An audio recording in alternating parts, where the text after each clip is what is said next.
morning everyone and happy Saturday. My name is Callie and this is another weekend of Clarinets, Cats, and Coffee. Now, if you love my videos, don't forget that I have a Patreon page. You can become a patron and support this channel for as little as $3 a month. Thank you everybody who presently supports my channel. I really appreciate your enthusiasm and your kindness and the thoughtfulness that you've put into becoming a patron. So with that being said, we're gonna go ahead and get started on our video. Now in today's video, I am going to take you through the top 10 things that I have discovered will make your reed whistly, a little bit shrill, you know, that shrill, high-pitched little squeak that will sometimes happen. And some of it is due to the reed, and some of it is not due to the reed, but how we actually play. And so hopefully this top 10 list will troubleshoot at least a few of the things that you guys have been coming across in your playing. All right, so the first thing is improper seal. If your reed is not properly sealed against the mouthpiece, then you're gonna get all kinds of weird sounds and shrill chirps. So what I mean by seal, that means that the reed is vibrating evenly against the table of the mouthpiece. And so one thing you can do to test the seal of the reed against the mouthpiece is to do the suction test. Now, I don't recommend doing it all the time, and I don't recommend doing the suction test to the point where you actually break your reed, but you can test to just make sure everything is sealing against the table of the mouthpiece by plugging up the end of the barrel and just sucking in. And if it leaks, you shouldn't be able to get much of a seal. Yeah, and my reed is pretty hard, so it pretty much pops back up into place pretty quickly. If you have softer reeds, it may not pop back up very quickly at all, if at all. But if your reed isn't properly sealed, then you won't be able to get any suction at all. And a lot of that, in my opinion, happens around the middle of the reed here, where it goes against the opening in the mouthpiece. Sometimes that can get warped, which brings me to the second point, which is your reed might be warped. So if your reed is warped, there's a very easy fix for that. You can use 600 grit sandpaper to flatten out the back of the reed. You can use the ALE reed balancer. I did a review on that a couple months ago, and that will also flatten out the back of the reed. And you can use any other variety of reed working tools that will just flatten out. So you just want to flatten out this back part of the reed that sits against the table of the mouthpiece. A lot of times that can become a little bit overly saturated, a little bit too warped, and that can actually stick out. So that's obviously not ideal, and it can spell a recipe for disaster with your reeds. So basic reed working tools and equipment will help you fix that problem. Now the other part of this, I don't know why I'm putting this away, the other part of this is if your reed is unbalanced, and unbalanced meaning one side of the reed is a little bit harder or softer than the other side of the reed. So you can test this by twisting your mouthpiece from side to side.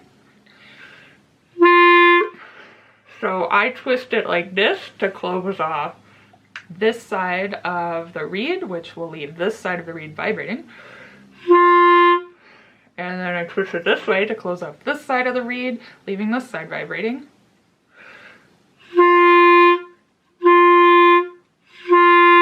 So this is mostly pretty balanced. If you find that one side of the reed is a little bit harder than the other side, you can use one of your reed working tools, like a little tiny piece of sandpaper. That's the easiest one to use. Or like the Van Doren reed glass. You can just use that to shave off a little bit off of the harder side of the reed. And I usually take cane off of a little bit closer to the tip of the reed, like right around up here, or a little bit up here, depending on the side. So not the entire tip of the reed, you don't want to work on the tip, but just below the tip of the reed, not too far down into the heart. So mine is just like, what I do is just really basic, very minimal, and it works really well for me.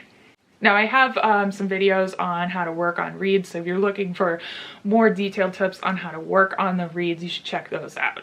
Now the next part of this is if your reed is dry. If your reed is super dry, you're gonna get all kinds of weird squeaks and shrill sounds and whistles and all kinds of stuff. So I just use little cup of water, and I have this sitting next to me, and I'll throw my reeds into that to just kind of get them a little bit more saturated. Now that brings me into the fifth point. If your reeds are super old and you keep soaking them in water, because older reeds become more and more dry, right? Keep soaking it in water and it's just not really helping, then your reed is probably dead and it's just too old, and it's not gonna sound good, and there's no saving it, right? So I can't really tell you how many hours a reed will last, or how many days or weeks it'll last. I've had some reeds last me, 4 months, and I've had some reeds last me 3 weeks. So it really just kind of depends on how much time you're putting into it and how quickly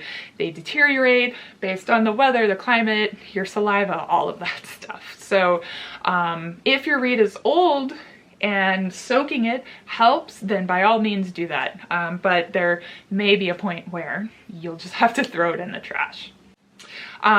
Likewise, number 6, if your reed is brand new, sometimes it can take a little while for the fibers to kind of loosen up, and so harder, newer reeds are a little more resistant, a little more stuffy, and they can be a little bit more resistant. So my recommendation is to just play loud, low, long tones for the first couple of days on those new reeds to let them kind of loosen up and get them kind of breaking down with your saliva and everything. And after a few days, that should kind of help the new reeds loosen up a bit so they're not quite as squeaky or chirpy. Now, if you're playing on a reed that's still kind of at the beginning of its life, it's naturally going to be a little bit more green, right? Like green as in it's not dried out yet. It's still pretty humidified, and I have found that those reeds can get waterlogged really, really quickly. And so if you're getting that whistle, that chirp, take a look at your reed and see if it's waterlogged. If it's waterlogged, you're gonna have to set it aside and let it dry out. Waterlogged reeds they're so hard to play on, and it's so hard to sound good, I think, on waterlogged reeds. So I would say, just give it a rest, let it dry for a couple hours, and then maybe come back to it and see if it's any better. So the next 3 tips that I'm going to share on making sure you're not squeaking or whistling or anything with your reeds is actually something that you can do with how you play your instrument. So one of the biggest things that I see a lot in younger players is when they tongue, they tend to move their jaw a little bit too much.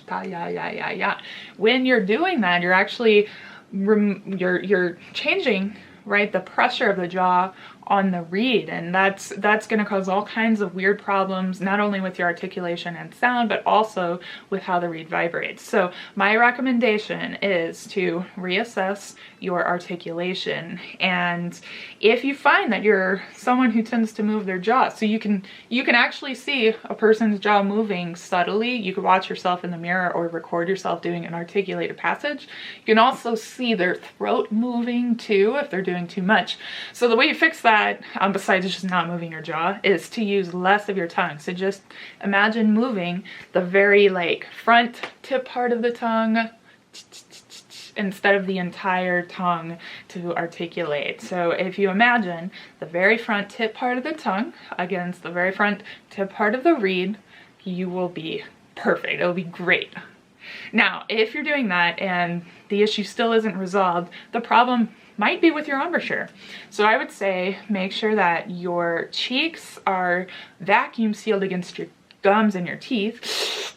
Your chin is nice and flat. You have no air bubbles anywhere in your face. So that way the air is going directly at the reed and not spreading out before it exits your body, right? So You want a very direct, fast, focused stream of air.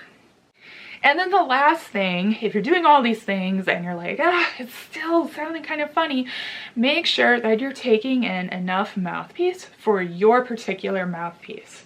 So this has a medium long facing, and a good rule of thumb is to position your bottom lip where the facing of the mouthpiece curves away from the reed. So you can check that. We're gonna see if we can do that.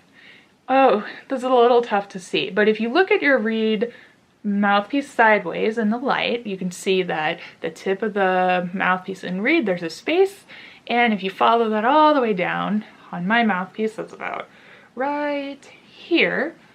It's almost halfway down the reed. This is where they meet on the sides, right? So if you position your teeth and your jaw for that point, then you're not going to have any weird air leaking from accidental vibrations lower on the mouthpiece and the table and everything where you don't want it, right? So it's different on every mouthpiece model, so you're going to have to check and look at yours a lot. And if you have trouble keeping your mouthpiece in position, a lot of us, our mouthpiece will slip out as we play. You can do this. You could double up your mouthpiece patches. I have a Van Doren and a BG right on top of each other, and I do this as a guide sometimes when I feel like I'm slipping a little bit, and I just make sure my teeth are right up against this ridge here all the time when I play, and that ensures that I'm taking in enough mouthpiece and getting a nice, big, vibrant, rich, beautiful sound, and it will have the added benefit of no accidental squeaks or whistles or chirps. Alright guys, those are all of my tips, my top 10 tips for getting rid of unwanted squeaks and whistles from your reeds. Now, I know that there are so many other things out there that we could do to improve our sound and also troubleshoot different weird whistles and squeaks that will happen when we play. So if you guys have discovered anything on your own, please share them in the comments below so we can all learn from each other. Thank you all so much for watching. I hope you have a wonderful weekend, a good rest of your week, and as always, happy practicing.